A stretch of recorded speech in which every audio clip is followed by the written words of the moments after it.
Rahim ladies and gentleman, आज हमारा 42nd lecture है और आज हम 12th क्लास के हवाले से स्पाइनल कॉर्ड की बात करेंगे। देन वी विल टॉक साथ साथ peripheral nervous system and the nervous disorders हम डिस्कस करेंगे। तो दो तीन नर्वस डिसऑर्डर्स किताब में मेंशन है, वो हम उनके बारे में डिस्कस करेंगे। रिमेंबर, अगर आप गौर करें ना तो जो ब्रेन होता है ना उसके तीन पार्ट होते हैं। हमें पता है कि this one is the fore brain, ठीक है जी।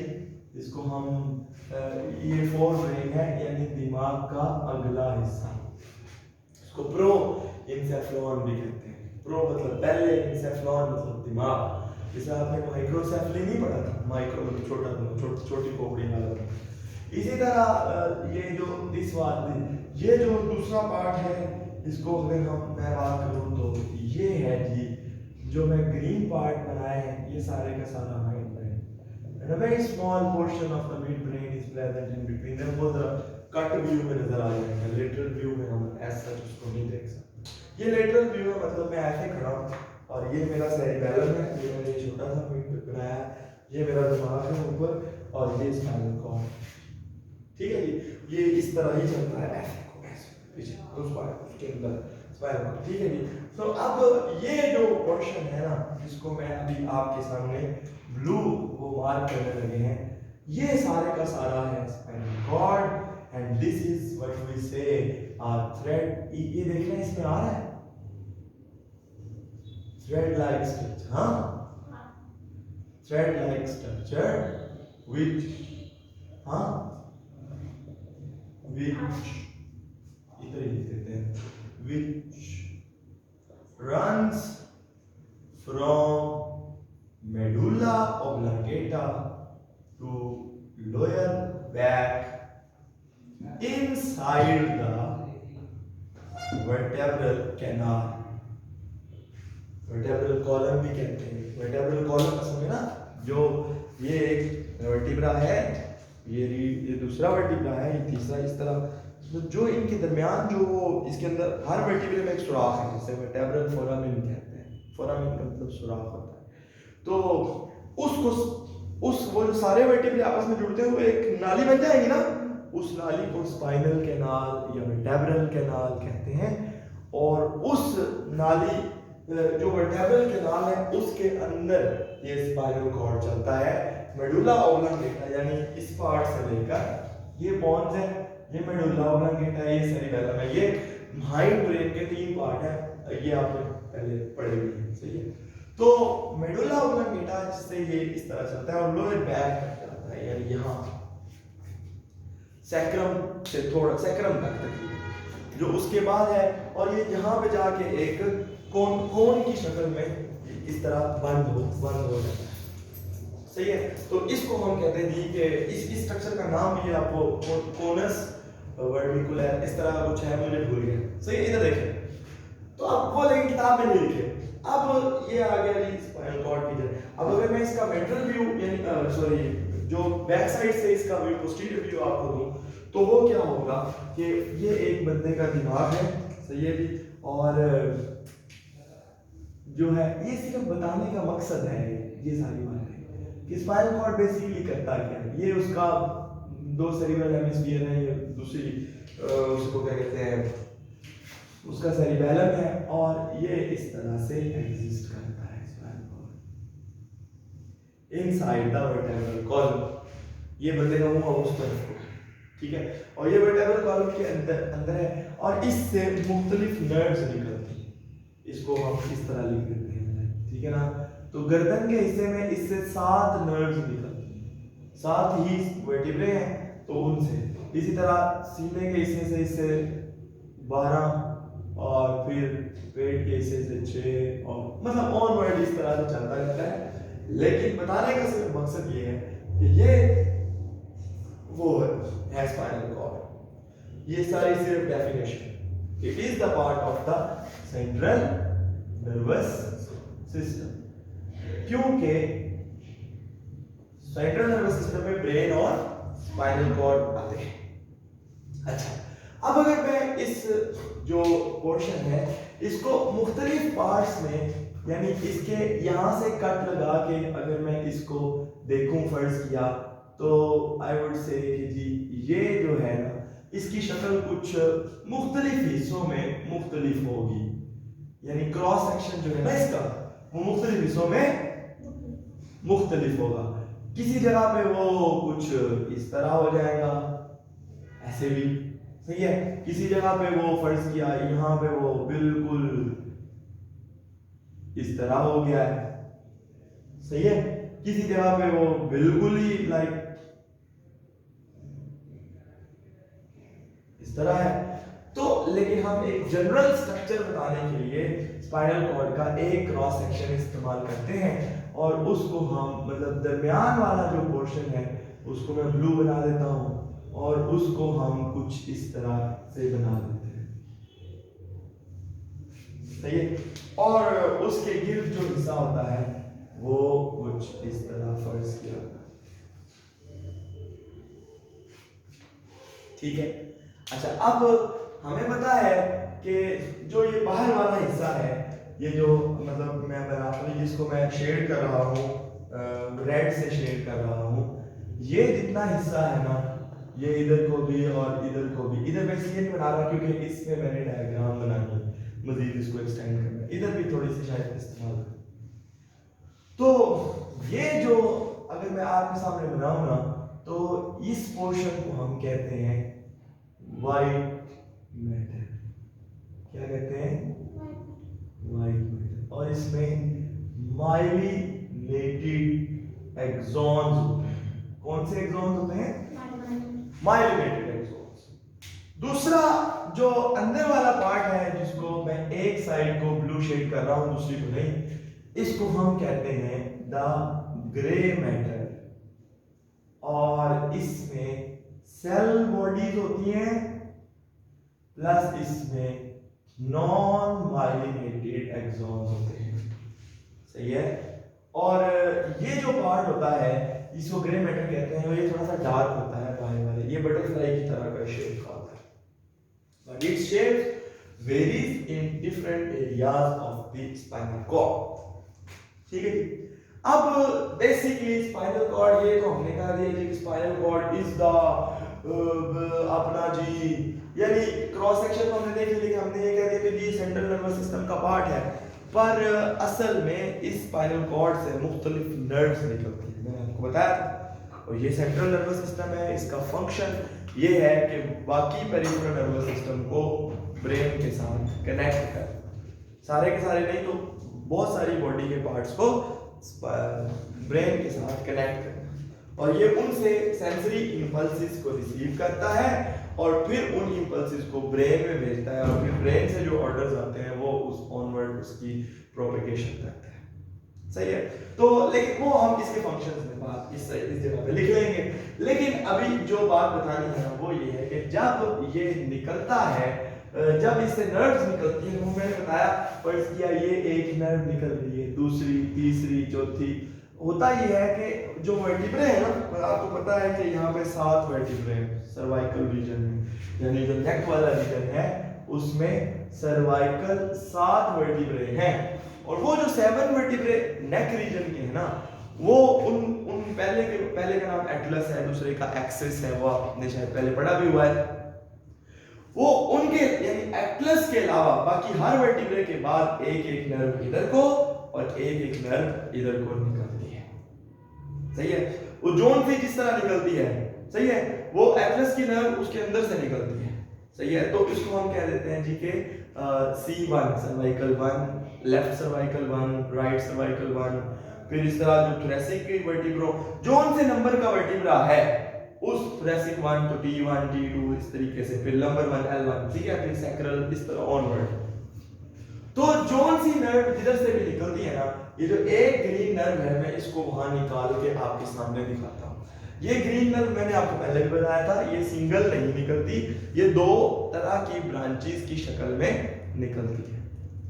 जो स्पाइनल कॉर्ड में यानी अगर फर्ज किया ये एक रेड नर्व है और ये जो इधर से ऊपर वाली ब्रांच और नीचे वाली ब्रांच, ये दोनों से मिला के एक निकलेगी, इस तरह होता है, ये सिर्फ एग्जांपल के तौर पर मैंने बताया, सही है।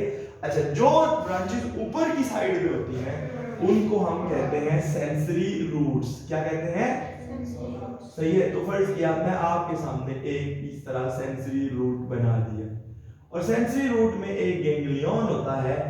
गैंग्लियन आपको पता ही है, इसको हम क्या कहते हैं? Sensory root ganglion. Ganglion are the cluster of cell bodies outside the central nervous system. ठीक है। अच्छा जी, अब जो नीचे वाली रूट है that is the motor root, और वो ये है जी, फर्ज किया, और दोनों को मिला के हम कहते हैं ये एक मिक्स्ड नर्व बन जाती है। ये क्या चीज है? इसे क्या कहेंगे? Motor root.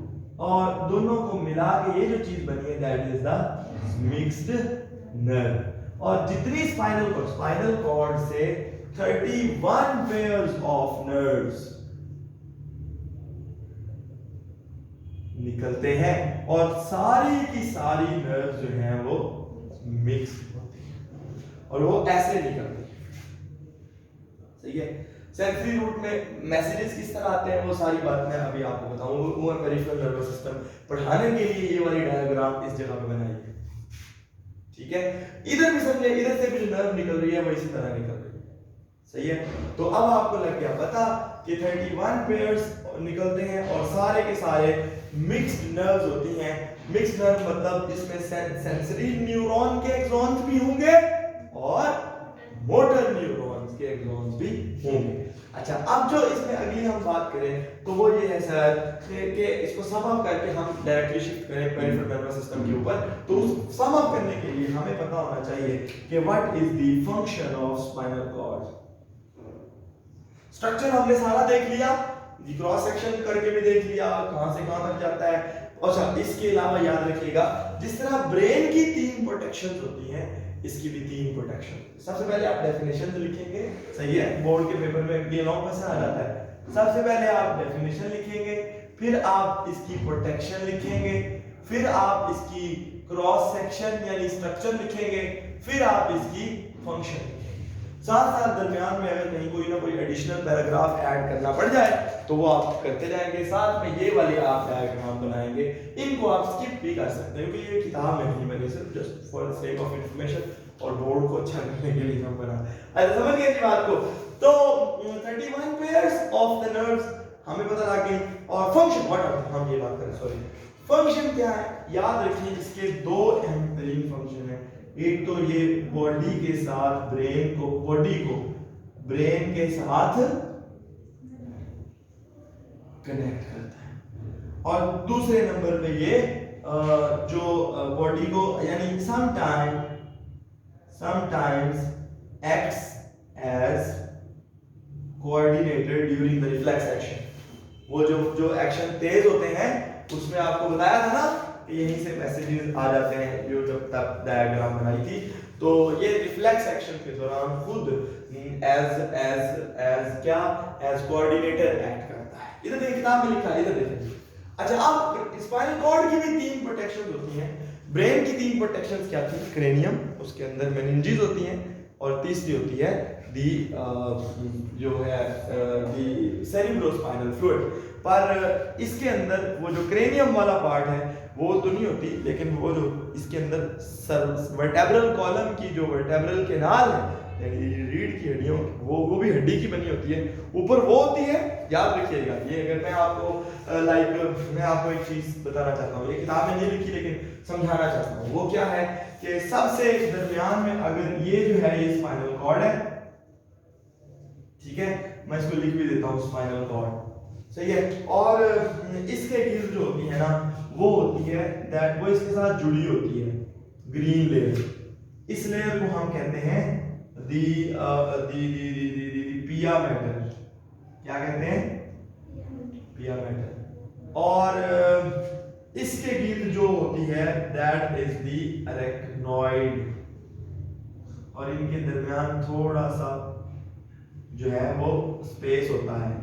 ये जो मैंने अब दोबारा ग्रीन लेयर बनाई है ना, ये क्या है? अरेक्नॉइड। ये मेनिंजेस के नाम है।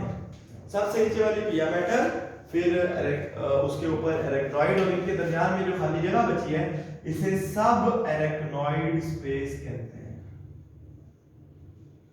ठीक है, और इसके बाद जो है वो एक और लेयर होती है जिसको हम कहते हैं दी, इसके ऊपर वाली लेयर जिसको हम कहते हैं दी ड्यूरामेटर। क्या कहते हैं? ये हड्डी के साथ जुड़ी हुई होती है। तो ये इस तरह से इतना प्रोटेक्टेड है और इन लेयर्स के दरमियान में सेरिब्रोस्पाइनल फ्लूइड होता है जो इसको मजीद प्रोटेक्शन प्रोवाइड और नरिशमेंट और फूड वो सारा कुछ प्रोवाइड करते हैं। ठीक है, तो ये आपको लग गया पता जी कि ये क्या है, स्पाइनल कॉर्ड तकरीबन हमारा कंप्लीट हो गया। अब जो मैं बात करना चाहता हूँ वो ये है कि पेरिफेरल नर्वस सिस्टम क्या है। पेरिफेरल नर्वस सिस्टम को अगर हम डिफाइन करें तो हम ये कहेंगे कि peripheral nervous system is made up, यानी सेंट्रल नर्वस सिस्टम में क्या क्या होता है देखिए ना जी, ब्रेन और स्पाइनल कॉर्ड। तो उसके अलावा जो ब्रेन से जो नर्व्स निकलती हैं और जो स्पाइनल कॉर्ड से जो नर्व्स निकलती हैं वो मिल के क्या बनाती हैं peripheral nervous system. Periphery central से हट के, सही है जी। तो पेरिफेरल नर्वस सिस्टम में क्या है जी, अगर मैं यहां पे इसको अब लिख देता हूं तो PNS जो है वो हमें ये वाली भी स्पेस इस्तेमाल करनी पड़ेगी। तो फर्ज किया ये है जी पेरिफेरल नर्वस सिस्टम,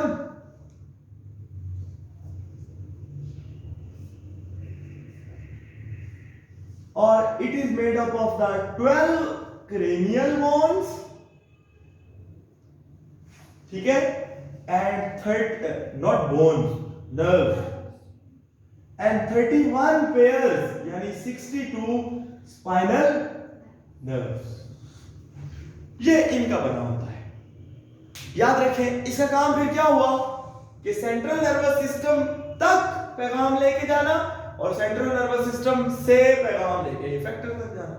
यानी सेंट्रल नर्वस सिस्टम को छोड़ के यानी रिसेप्टर से सीएनएस और सीएनएस से फिर इफेक्टर, ये वाला काम भी ये करता है, ये वाला काम भी ये करता है, सही है। सिर्फ सेंट्रल नर्वस सिस्टम में ब्रेन और स्पाइनल कॉर्ड होते हैं, सही है। तो याद रखिएगा इसमें दो चीजें होती हैं, एक को इसमें दो रास्ते होते हैं, दो पाथवे होते हैं। कितने पाथवे होते हैं? एक को हम कहते हैं सेंसरी पाथवे और दूसरे को हम कहते हैं मोटर पाथवे। क्या कहते हैं? फर्ज किया, अब मैं आपके सामने बताता हूं तो ये है जी, ये है जनाब रिसेप्टर, ये रिसेप्टर के कुछ सेल्स हैं, फर्ज किया हमारे हाथ पे, सही है। और ये मैं एक सेंसरी न्यूरॉन बना रहा हूं, ये उसकी मतलब मुख्तलिफ रूट्स हैं, ब्रांचेस हैं, और फर्ज किया ये यानी ये देखिए उसकी पेरिफेरल ब्रांच है और वो ये सेंसरी रूट के जरिए आ रही है, ठीक है। और यहां आपको बताया उसकी क्या है, सेल बॉडी, और फिर यहां से समझ रहे हैं ना आप बात को, मैं दो धागों की बजाय सिर्फ एक बना दिया है। ये है सेंसरी पाथवे, स्पाइनल कॉर्ड तक आ गई बात। यानी सेंसरी पाथवे का मकसद मतलब क्या होता है, रिसेप्टर से सीएनएस तक मैसेज चला जाए, और सीएनएस का सबसे पहला पार्ट यही है, ठीक है। अच्छा, अब अगर हम गौर करें तो ये जो दूसरा काम होता है वो होता है, यानी इसका मतलब ये है कि इसने सेंसरी इंफॉर्मेशन लेके आनी है कि नहीं। ये जो सेंसरी पाथवे है इसमें क्या लेके आनी है, सेंसरी इंफॉर्मेशन, यानी जो रिसेप्टर्स ने सेंस किया है वो इसने लेके स्पाइनल कॉर्ड तक देगा। स्पाइनल कॉर्ड उस इंफॉर्मेशन को भेज देता है किधर, ब्रेन तक, सही है जी। और जो ब्रेन है वो वहां से जो भी ऑर्डर भेजता है वो फिर यहां से आता है। तो आपको इस बात का पता है कि जो ऑर्डर्स यहां से आएंगे वो मोटर पाथवे के रास्ते से इफेक्टर्स तक जाएंगे। इफेक्टर्स यानी कि मसल्स, समझ गए। तो मैं ये बना नहीं रहा क्योंकि मुझे यहाँ पे एक और चीज बतानी है, तो यानी कि मसल्स या फिर ग्लैंड्स। तो सेंसरी, ये कौन सा पाथवे हुआ, मोटर पाथवे, और वो कौन सा पाथवे हुआ? Sensory pathway. सही है, दोनों पाथवे से पता लग गया। अच्छा, सेंसरी इनपुट सभी सारी एक तरह की होती है, आपको पता है, मैंने कहा था टच भी हो, जो सब सारी नर्व इंपल्सेस ही होती हैं, लेकिन जो ऑर्डर्स देने होते हैं ना वो वेरी कर सकते हैं। वो ऑर्डर समटाइम, मैंने आपको एग्जांपल दी थी कि मैसेज एक ही आ जाता है तो आगे आप एक्शन के लिए आपके पास मल्टीपल ऑप्शंस मौजूद होते हैं। कुछ ऐसे होते हैं मोटर पाथवे, यानी कि ये दो पार्ट्स में दो तरह का होता है। मोटर पाथवे कितनी तरह का होता है? सही है जी। मोटर पाथवे में कुछ ऐसे एक्शन होते हैं जो हमारे कॉन्शियस कंट्रोल में होते हैं, और कुछ ऐसे होते हैं जो हमारे कॉन्शियस कंट्रोल में नहीं होते। ये है जी वॉलंटरी एक्शंस, यानी जो हमारे कंट्रोल में है उनके लिए जो ऑर्डर्स आएंगे, और दूसरे होते हैं इनवॉलंटरी एक्शंस, यानी जो हमारे कंट्रोल में नहीं है उनके लिए। अच्छा, ये पीछे से एक फाइबर आगे दो ब्रांच, ये नहीं है, ऐसा नहीं है, पीछे से ही दो डिफरेंट आ रहे होते हैं। मैंने सिर्फ समझाने के लिए आपको ये बात बताई है, यानी ये कोई स्पेसिफिक उधर से नहीं है, यानी इसमें इसका फाइबर पीछे से इस तरह आ जाएगा, इसका इस तरह आ जाएगा, अलग अलग इसमें बना ही देते हो, like should not be confusing ना। तो ये फर्स्ट किया आ गए इधर, और ये दूसरा जो फाइबर है दैट इज फॉर दिस। सही है जी, आओ जी आओ। तो ये इफेक्टर्स मसल्स या ग्लैंड्स हो सकते हैं, तो अगर उनको वॉलंटरी एक्शंस के लिए कुछ ऐसे मसल्स हैं, लाइक हार्ट के मसल्स हैं, वो दिमाग के डायरेक्ट, मतलब एक तो डायरेक्ट कंट्रोल में नहीं है, लेकिन सिंपैथेटिक नर्वस सिस्टम की ब्रांचेस हो जाती है, वो हम अभी डिस्कस करेंगे। अब एक क्या कर रहे हो? तो वॉलंटरी एक्शंस और इनवॉलंटरी एक्शंस के लिए जो ऑर्डर्स आ जाते हैं, जो वॉलंटरी एक्शंस के लिए ऑर्डर आते हैं ऐसे, यानी वो मोटर पाथवे, वो मोटर न्यूरॉन्स जो वॉलंटरी एक्शंस के लिए ऑर्डर लेके जाते हैं, उनको हम सोमैटिक नर्वस सिस्टम कहते हैं। और वो जो अपना इनवॉलंटरी एक्शंस के लिए लेके जाते हैं उनको हम कहते हैं ऑटोनॉमिक नर्वस सिस्टम। ठीक हो गया? जो सोमैटिक नर्वस सिस्टम के लिए लेके आते हैं, यानी दे वो सिंपल, मैंने आप हाथ पकड़ लिया तो उसको उठा लो तो उठा लिया, सही है। और ऑटोनॉमिक नर्वस सिस्टम क्या होता है? This motor pathway carries the messages for those actions which are not under conscious control, which are involuntary. अच्छा, वो जो involuntary actions हैं वो भी दो तरह के हो सकते हैं। कितनी तरह के हो सकते हैं? देखें जी, एक वो जो बॉडी को इमरजेंसी के लिए जो है वो रेडी करे, और दूसरे वो जो बॉडी को रिलैक्स करने के लिए या इमरजेंसी के बाद की जो कंडीशन होती है उसके लिए रेडी करें। ठीक है? जो तो बॉडी को इमरजेंसी सिचुएशन के लिए, यानी वो ऑटोनॉमिक नर्वस सिस्टम के जो पाथवेज या न्यूरॉन्स जो बॉडी को इमरजेंसी के लिए प्रिपेयर करते हैं। इमरजेंसी में क्या होता है? फर्स्ट किया, आंखें खुल जाती हैं ताकि मैक्सिमम लाइट आ जाए, ठीक है जी, प्यूपिल का साइज बढ़ जाते हैं, आपको पता है प्यूपिल क्या है, आपने आंख में पढ़ा हुआ है। दूसरे नंबर पे हार्ट बीट तेज हो जाती है, ठीक है जी, वो बढ़ जाती है। डाइजेशन स्टॉप हो जाती है या डिक्रीज हो जाती है, और कोई रिफ्लेक्सेस, डेफिकेशन रिफ्लेक्स, बंदे को वॉशरूम जाना है, या यूरिनेशन रिफ्लेक्सेस जो है वो एक दफा वक्ती तौर पे स्टॉप हो जाती है, बंदे को नींद नहीं आती, एक बंदा एक अलर्ट सिचुएशन में चला जाता है। इसको हम कहते हैं कि बॉडी को फाइट या फ्लाइट के लिए उसने रेडी कर लिया, यानी या तो इस बंदे ने लड़ना है उसके लिए भी बड़ी अलर्टनेस चाहिए, या फिर भागना है उसके लिए बड़ी अलर्टनेस चाहिए। सही है? जब इमरजेंसी सिचुएशन खत्म हो जाती है तो ये जो इसको हम कहते हैं, यानी वो पार्ट ऑटोनॉमिक नर्वस सिस्टम का जो बॉडी को इमरजेंसी के लिए प्रिपेयर करता है उसको हम कहते हैं sympathetic nervous system. Sympathetic nervous system. और वो पार्ट जो बॉडी को उसके इफेक्ट को यानी रिवर्स करता है, द इफेक्ट ऑफ एसएनएस यानी सिंपैथेटिक नर्वस सिस्टम, एसवाईएनएस, वो एसएनएस सोमैटिक के लिए भी बोलते हैं, सही है। तो उसे हम कहते हैं पैरा सिंपैथेटिक नर्वस सिस्टम, पीएसआईएनएस, सही है। अच्छा, अब इंपॉर्टेंट बात ये है, देखिए आप गौर करें तो हमारी बॉडी के ये बताने का आपको क्या मकसद था?